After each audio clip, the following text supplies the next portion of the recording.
اینجا مجتمع بزرگ چیتگر است، دیگه استان تهران یا ولایت تهران، کشور ایران. ما در اینجا کار میکنیم، در نمی لحوه شال صحیح فهمیده نمیشه، روشن است.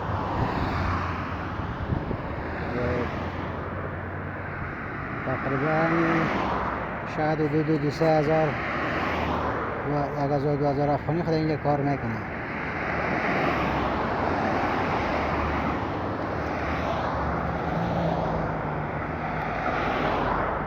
اینجا همیشه ما مصروف هستیم. کارهای ساختمانی نمیشه کلن بچه افغانی انجام میده، 80-90%